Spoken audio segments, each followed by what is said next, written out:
Hi friends, welcome to my channel. ఇవాళ stories వచ్చేవరకి realisation. So, realisation అనేజ్ న మనకి realisation అంటే తెలుసు కదా! మనం చేసిన తప్పులు తెలుసుకోవడం. సో, ఇవాళ స్టోరీస్ వచ్చేసరికి రాము అనే ఒక కుర్రవాడు ఉండేవాడు. సో, రాముకొచ్చేసి ఒక ఫాదర్ ఉండేవాడు. అతని పేరే ధనరాజ్. సో, వీళ్ళది ఏందంటే వడ్డీ వ్యాపారం చేసి బతికుండేవాళ్ళు. సో, ఇప్పుడు విలేజ్‌లోకొచ్చే వరకు ఆ విలేజ్‌లో ఇద్దరు స్నేహితులు ఉండేవాళ్ళు. సతీష్, రవి.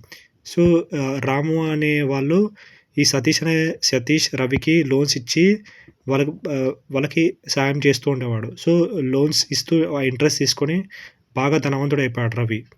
సో, ఒకరోజు ఏమైతదంటే రాము వాళ్ళ ఫాదర్ ధనరాజు హఠాత్తుగా చనిపోతాడు.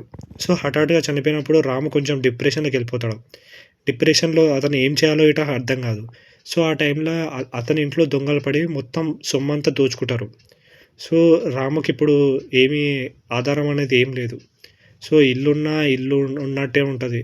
సో, పైసలు లేనందుకు అటు ఇటు తిరుగుతుంటాడు. తినడానికి తిండి మెల్లమెల్లగా ఏం ఏం ఏం లేకుండా అయితది. అప్పుడు సతీష్ ఇంకా రవి ఇద్దరు కలిసి హెల్ప్ జేస్తారు. ఎందుకంటే వాళ్ళిద్దరికి తెలుసు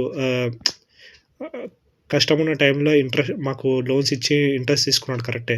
కానీ వాళ్ళకి కష్టమున్న టైంలో లోన్స్ ఇచ్చినందుకు ఆ కృతజ్ఞత భావంతో అతనికి మంచి షెల్టర్ ఇచ్చి, ఫుడ్ ఇచ్చి పెడతారు. సో, ఎప్పటికైనా ఒక మనిషి ఇంకో మనిషికి హెల్ప్ చేయాల. సో, హెల్ప్ చేసినప్పుడే అదొక టైప్ ఆఫ్ ఆహ్, మంచి హెల్పింగ్ నేచర్ అవుతది. సో, ఈ కథలోని నీతి. Thank you friends.